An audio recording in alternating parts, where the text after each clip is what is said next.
माँ लक्ष्मींकर अति प्रिय दशपुर मंडा पिठा। आज आम माणबसा गुरुवार स्पेशल दशपुर दिया पानी मंडा तैयारी करिबा। एठी आपण पिठा को देखिकी जानी पारुथिबे यह केते नरम होईची आउ आमर मंडा पिठा जमा भी फाटिनी।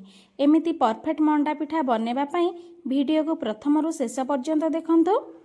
दशपुर बनेबा पई मु एठी गोटे नड़िया को कोरिकी नेईची, गोटे कप नेईची हमर छेना, आउ नहीं गोटे इंचर अदा नहीं, गोटे तेजपत्र को एमती छोट छोट करी काटी नहीं, चारोटी नहीं लवंग, गोटे नहीं बड़ अलैच, 7 ରୁ 8ଟି नहीं गोलमरीच, आउ 4 ରୁ 5ଟି नहीं गुजराती। जेहेतु आम दशपुर दिया पानी मंडा बनाऊे से आमको 10टी जिनिस आवश्यक पड़ो, से मुझे सब जिनिस नहीं मुझे जो 10टी जिनिस पुर पाई नहीं चलतु देखी नेबा। सेथिरे नहीं चीनी आउ 2 चामच नहीं गुड़। मुझे चीनी रे पुर प्रस्तुत करी, आपण चाहिए गुड़े पुर तैयारी करें। आउ जो मसला सब नहीं ताकू एबे गोटे ग्राइंडिंग जार रे देबा। एहार गोटे दरदरा पाउडर बनै आनिबा। तापर देखंतु एठी गोटे कड़ाई नेबा पुर प्रस्तुत करिया पई। सेथिरे दे देबा गोटे कप नड़िया कोरा। नड़िया कोरा को टिके समय पई भाजी नेबे। टिके भाजी ही गला परे आमे एथिरे दे देबा छेना। मु एठी आधा लीटर क्षीर को छेना छिड़े नेजी, ताकू एथिरे दे देबा आउ टिके समय पई भाजी नेबा। एमती टिके भाजिला परे आमे एथिरे देबा चीनी। आपण चाहिले एठी गुड़र व्यवहार करि परिबे। मु ए पुर को लक्ष्य करी नेजी 3 ରୁ 4 चामच चीनी। आपण जेतिकी भी मिठा खाउथिबे आपण से अनुसार चीनी देबे। ता सहित मु एथिरे दे दोची गोटे चामच गुड़। गुड़ देवा द्वारा बहुत भल कलर आसी थाए। आपण जदि चाहती एठी 3 ରୁ 4 चामच गुड़ दे पारिबे। चीनी को टोटाल स्किप मध्य करि पारिबे। ए सब को दे टिके समय पई भाजी नेबा। जेते समय जाके हमर नड़िया और छेनारू पानी टिके सुखी न जाइछि। देखंतु एबे पूरा भजा हो गलानी। आमे एथिरे देबा दर छेचा मसला को देबा आउ किछि सेकेंड पई भाजी नेबा। पूर को एठी बेसी सुखिला करी भाजीबेनी। पूर रे हल्का टिके पानी रहिले खाइबा को भल लागि थाए। देखंतु हमर एबे 10 पूरा पूरा प्रस्तुत। आमे एबे यहा को गोटे प्लेट को काढी नेबा। देखि पारुथिबे पूर हमर केते सुंदर देखा जाउची। मु एठी गोटे ग्लास रे घरे थिबा अरुआ चाउल को नेइची। याको 5 ରୁ 6 घंटा पई भिजे नेइथिली। आउ देखंतु ये भल भाबरे भिजी मध्य जाइची। चाउल मापिबा पई जे कोनोसी जागा सेट करंतु। जे जगह रे आमे चाउल मापिकी नेइथिबा आमे सेही जगह रे पानी को मध्य मापिकी नेबा। माप ठीक रहिले पिठा हमर पूरा परफेक्ट बनिबो।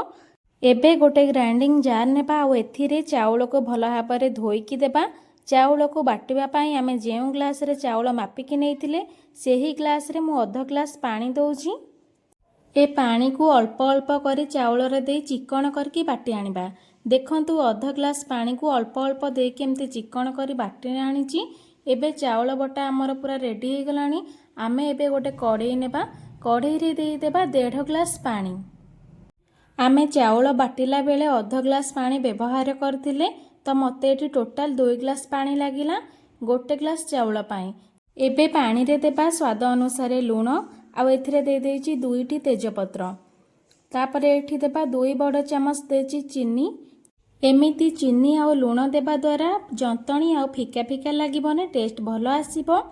पानी जेते बेले पूरा फुटी जिवो आमे गोटे हाथ रे चाउल बटा को देबा आउ अन्य हाथ रे कंटिन्यू आमे गोळेई चलिबा। जहा द्वारा जंतणी पूरा परफेक्ट बनिबो, जमा भी गोटा रहिबनी। लगातार एमती मिसेई मिसेई जंतणी को प्रस्तुत करिवे। आपण जदि जंतणी भल भाबरे तैयारी करिवे पिठा मध्य आपण मानकर बहुत भल बनिबो। लो फ्लेम रे जंतणी को किछि समय गोळिला परे एमिति कढ़ेई रु छाड़िबा आरंभ करिवो। जंतणी भल भाबरे होईछि ना नाही जानिबा पई अल्प टिके जंतणी को हाथ रे नेबा आ एमिति टिके गोल करि नेबा। जदि हाथ रे किछि न लागे कि जंतणी भल भाबरे बनि जाउछि जानिबे जे हमर जंतणी पूरा बढ़िया बनिछि। आमे एबे जंतणी रु तेजपत्र गुडी को काढी नेबा। जंतणी को गोटे प्लेट को काढी नेबा आउ एमती चारिपटु केमती खेळेई नै गोटे चामच गुआ घिओ देई देबा। गुआ घिओ दे भल भाबरे जंतणी को चकड़ी नेबा, जहा द्वारा जंतणी पूरा स्मूथ बनिबो। ध्यान रखिबे जंतणी टिके गरम थिबा अवस्था रे आमे घिओ हाथ किंबा तेल हाथ हे जंतणी को भल भाबरे चकड़ी नेबा। ଯାହାଦ୍ୱାରା ଆମର ଏଠି ଜନ୍ତଣୀରେ କିଛି ବି ଗୋଟା ଅଂଶ ରହିବନି। ଦେଖନ୍ତୁ ଜନ୍ତଣୀ ଆମର ଏଠି କେତେ ନରମ ବନିଛି। ଆମର ଏବେ ପିଠା ବନେଇବା ପାଇଁ ଜନ୍ତଣୀ ପୁରାପୁରି ରେଡ଼ି ହେଇଯାଇଛି। ଆମେ ଏବେ ଅଳ୍ପ କିଛି ଜନ୍ତଣୀକୁ ହାତରେ ନେବା ଆଉ ଏମିତି ଟିକେ ଗୋଲ କରିନେବା। ଗୋଲ କଲା ପରେ ଟିକେ ଏମିତି ପ୍ରେସ୍ କରିନେବା ହାତରେ। ତାପରେ ଆମେ ଏଠି ଗୋଟେ ଗିନାର ସେପ୍ ଦେବା। ଦେଖନ୍ତୁ ଏଇଭଳି ଭାବରେ ପିଠା ତିଆରି କରିବେ। ଆଉ ଏଇ ଗିନାକୁ ବେଶୀ ମୋଟା କିମ୍ବା ପତଳା ରଖିବେନି, ଏମିତି ମିଡ଼ିୟମ୍ ରଖିବେ। ଦେଖନ୍ତୁ ଆମର ଗିନା ରେଡ଼ି ହେଇଯାଇଛି। ଆମେ ଏଥିରେ ଦେଇଦେବା ପୁର ଦେଇକି ହାଲକା ହାତରେ ପୁରକୁ ପ୍ରେସ୍ କରିନେବା ଆଉ ଜନ୍ତଣୀକୁ ହାଲକା ହାତରେ ଏମିତି ଉପରକୁ ଗଢ଼ି ନେବା।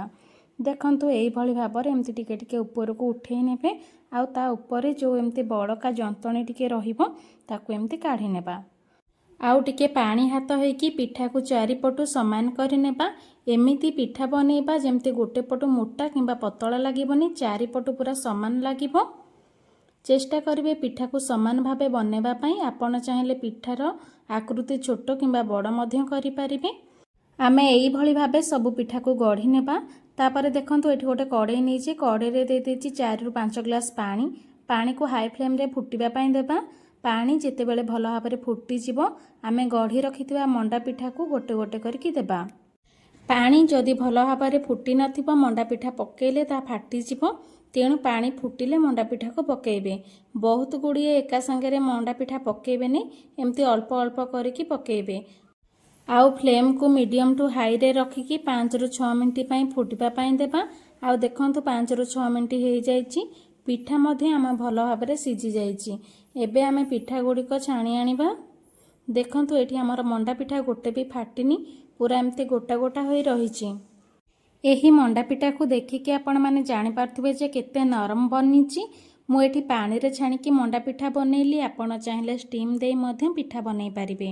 ଏଠି ଆମର ପ୍ରସ୍ତୁତ ହୋଇଗଲା 10 ପୁର ଦିଆ ପାଣି ମଣ୍ଡା। ଆପଣଙ୍କୁ ଯଦି ଆଜିର ଭିଡ଼ିଓଟି ପସନ୍ଦ ଆସୁଥାଏ ଭିଡ଼ିଓକୁ ଲାଇକ୍ କରିବେ, ସେୟାର କରିବେ। ଚ୍ୟାନେଲରେ ନୂଆ ଥିଲେ ଚ୍ୟାନେଲକୁ ସବସ୍କ୍ରାଇବ୍ କରିନେବେ। ଫେସବୁକରେ ଦେଖୁଥିଲେ ନିହାତି ଫଲୋ କରିବେ।